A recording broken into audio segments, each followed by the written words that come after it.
Your retirement math is broken. Not metaphorically, literally broken. The 60/40 portfolio assumes bonds protect you. It assumes a steady yield absorbs the shocks your stocks can't handle. It assumes the math still works. It doesn't. In the next 8 minutes, you'll understand exactly why and exactly what smart holders are doing to fix it before it costs them. This is not about gambling on crypto. This is about cold, uncomfortable arithmetic. Stay with me. Most investors still believe bonds are safe. That belief made sense in 1982. The 10-year Treasury yielded 15%. Bonds crushed inflation. They earned their seat at the table. Here is early 2026. The 10-year Treasury yields roughly 4.1%. Inflation averaged 2.7% per the Bureau of Labor Statistics. Your safe bond allocation is earning virtually nothing in real terms. After taxes, you are likely losing purchasing power every single year. This is not a market cycle. This is a structural shift. A $500,000 bond allocation at 4.1% generates $20,500 per year. Inflation at 2.7% erodes $13,500 of purchasing power from that same pile. You are running on a treadmill and calling it progress. Smart holders do not call it progress.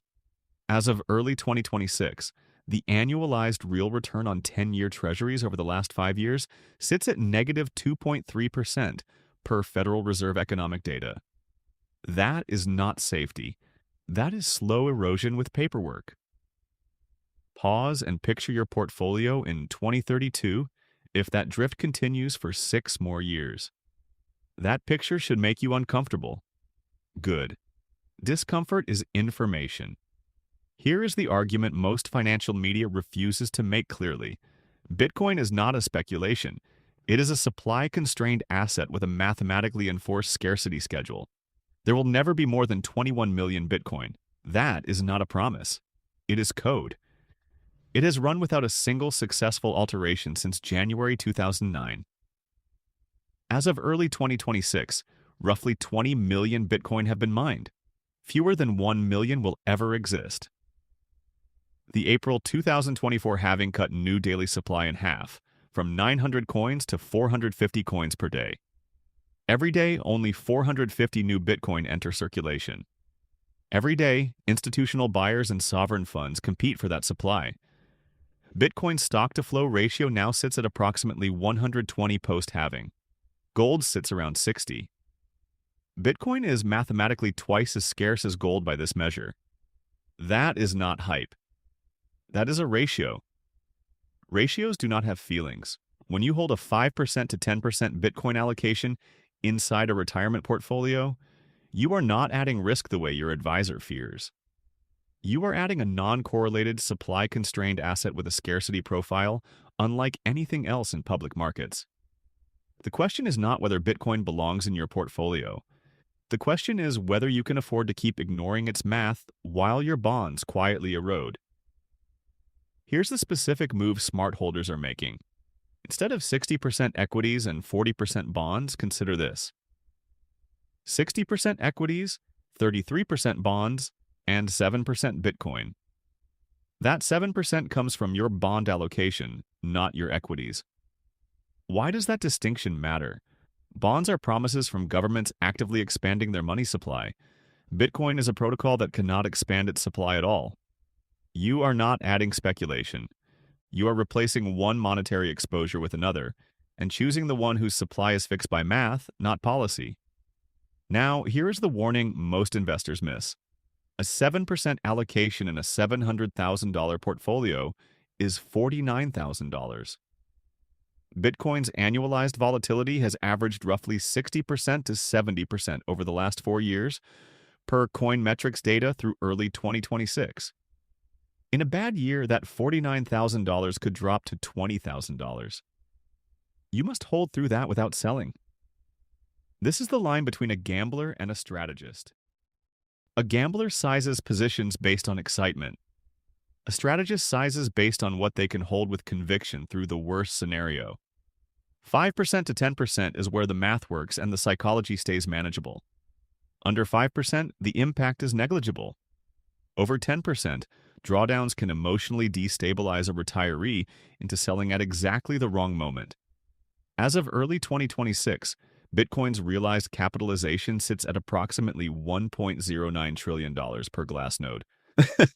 That is real capital, deployed at real prices, by real investors, not paper wealth. Committed capital at scale. Pause and picture holding a small, fixed allocation to the asset institutional money is quietly building right now. Let's address what your advisor will say. Bitcoin has no yield. Neither does gold. Neither does your emergency fund. Yield is one metric. Scarcity and non-correlation are others.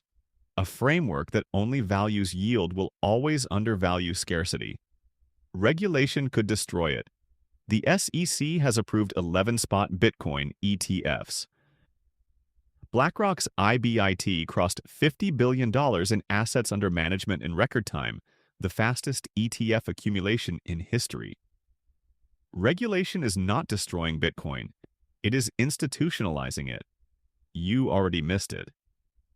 Bitcoin's compound annual growth rate over the last 10 years sits at approximately 49% per CoinGecko data through early 2026. Over the last 5 years, still roughly 30% annually. You did not miss the asset. You may have missed some upside. There is a difference. And here is the one nobody says out loud. If you wait for certainty, the moment will never feel certain enough. The investors who benefited most were not the ones who waited for consensus. They were the ones who understood the supply mechanics before the crowd arrived. The crowd is arriving now. Here is the practical path. First, identify your bond allocation. Anything above 30% of your total portfolio deserves scrutiny given today's real yields. Second, carve out 5% to 10% of your total portfolio value from that bond position. Third, choose your access method. A spot Bitcoin ETF through your existing brokerage is the simplest option for most retirement investors in 2026. IBIT, FBTC, and BITB are the three largest by assets under management. No hardware wallet required, no seed phrase. Just a ticker. Fourth, set a rebalancing rule in advance. If Bitcoin grows beyond 15% of your portfolio due to appreciation, trim back to your target. This forces you to sell high automatically without emotion. Fifth, do not check the price daily. Assign it a quarterly review alongside your other holdings. As of early 2026, Bitcoin's exchange reserve has fallen to approximately 2.5 million coins per CryptoQuant, near the lowest levels in years. Less Bitcoin on exchanges means less available for sale. Holders are moving coins into cold storage. That is a signal of long-term conviction, not short-term speculation. The smart money is not trading Bitcoin. It is removing it from circulation. The 60/40 portfolio was built for a world where bonds earned real yield. That world ended in 2008 and has not returned. Holding 40% in bonds today is not conservative. It is an optimistic bet that a broken structure will fix itself. A 5% to 10% Bitcoin allocation, drawn from your underperforming bond position, is a measured response to a supply schedule that does not bend for central banks, does not dilute for deficits, and does not pretend 4.1% minus 2.7% inflation equals safety. You came here to fix your retirement math. Now you have the framework to do exactly that. If you want to see how real investors are using a small Bitcoin position as a bridge to retire 5 years earlier than their traditional portfolio allows, watch the video appearing on your screen right now. How to retire 5 years early with 0.5 Bitcoin, the bridge blueprint. It picks up exactly where this one ends.